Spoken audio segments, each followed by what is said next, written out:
Hey guys, it's Loey. So today I thought that it would be really helpful to do a one kind of shadow smoky eye. When I am not doing this on camera and explaining every single step, my eyes will take me maybe 5 minutes, maybe. So that is why it is a 5-minute smoky eye, because seriously, that's like the longest that it's ever taken me to do this look. This is one of my favorite looks for summer because it's very effortless and easy, but there's also something so beautiful about these bronzy, like brown eyeshadows. And I just love it so much. You can pretty much use whatever you have on hand. I'm going to be using one that's a little bit more red in its undertones. So it's very complementary to my green eyes, but obviously you could use whatever you wanted.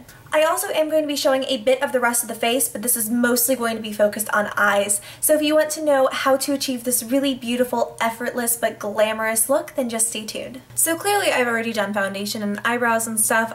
Just because I've done that so many times, I will do an updated foundation routine if you guys want to. I didn't actually powder off my face just because I like to give that area a little bit of time to set, but I do have powder under the eyes to catch any fallout. So I'm going to be using a Sigma E55 to go into this shade, which is called Nutmeg, and I'm currently on the hunt for my dupe of this. I will make sure to list that down below so that you guys can find it and use that instead. It's just that this is what I have on hand right now. So what I'm going to do is I'm going to take this on the Sigma E55 and I'm going to pack this on the lid. By the way, I already have like primer and stuff on. And I'm going to try to focus this mostly in this outer portion of the lid before I start to bring the color in. And that's going to give a really subtle, natural kind of gradient effect without being, you know, just like one stark color all over. I'm going to try to keep a decent shape with that, just really following the natural contours of my eye. But this is also going in the crease, so I don't have to be too crazy careful. And if you can see, the brush is going repeatedly in that outer portion of the lid and only maybe like once or twice into the inner corner. And again, that's going to keep a lot of product from getting in that area and just really keep that gradient.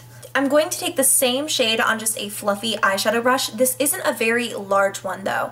If you can see, the surface area is not as large as one that I might normally use for matte neutral colors like this, which is actually from the Skylark by Elle and Blair palette. It's just going to get the color a little bit more precisely, and when something is this dark, I don't like to use anything super duper duper fluffy. So I'm going to start again in that outer corner and really focus this out here. Just getting the shape of the eyeshadow down. I'm not doing anything crazy, it's just going to be a blended round shape, but then I'm going to start to bring it in.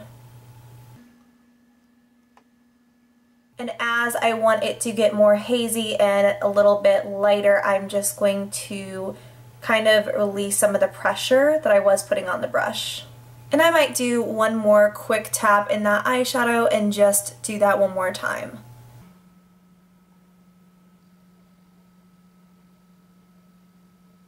Now I can just take a large, clean, fluffy brush and really lightly blend out the edges. Using a matte highlighter shade on the exact same brush, I've just kind of dusted out any brown that got on there.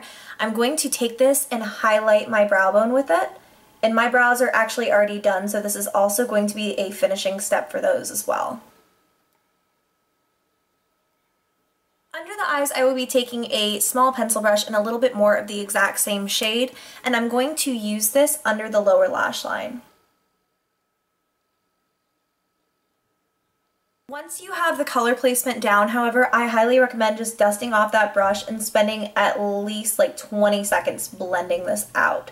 The lower lash line always looks best when it is blown out and super hazy, so we're going to really focus on achieving that look. I'm also just going to take a touch of that matte highlight shade on the very inner corners of my eyes to brighten them up and make me look more awake. It's really subtle, but it truly does make a difference.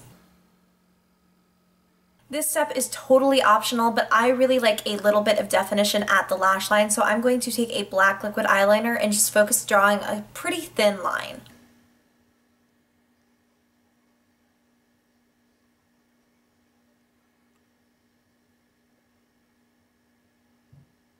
I'm also just going to use black eyeliner on my upper tight line as well as my lower waterline.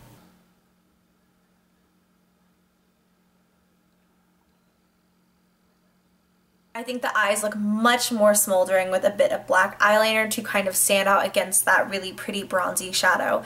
But obviously it is all personal preference. You don't have to do this if you think it looks too dramatic. I'm actually going to leave my eyes alone and just finish off the rest of my face. Now, since this is entirely eye-based, I'm just going to speed this process up really fast.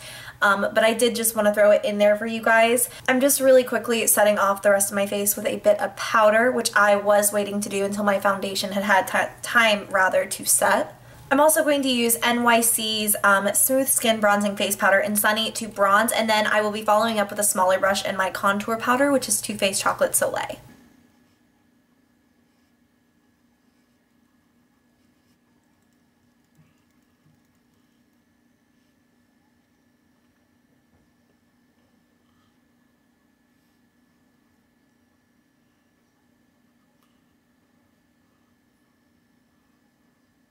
For blush today, I will use Milani's Baked Blush in the color Berry Amore, which is actually more of just a bronzy berry color. It looks really natural on the skin.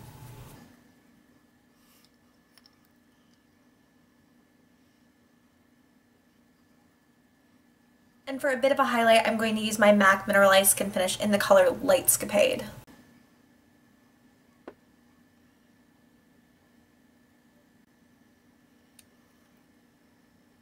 To set that off and make it look more natural on the skin, I just like to use my e.l.f. Makeup Mist and Set, which is why I waited to finish the eyes until after this, because mascara will smudge if it gets really wet and like you shut your eyes like you have to do with this.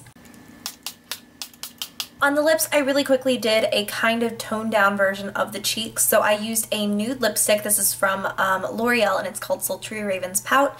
And then I followed up with a MAC Dazzlleglass in the color Spanking Rich, which is just a really pretty duochrome red color, and it just kind of matches the cheeks without being like way too much. So now I'm going to go ahead and curl my eyelashes, and I will apply a few coats of Jordana Best Lash Extreme. You could use falsies, but since this is the like really fast 5-minute daytime look, I'm not going to.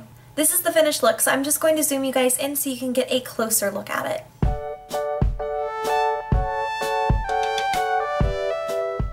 Guys, so that's going to be it for me today. I really hope that you guys liked this look and that you found it helpful. If you did, make sure to give me a thumbs up and subscribe if you haven't already.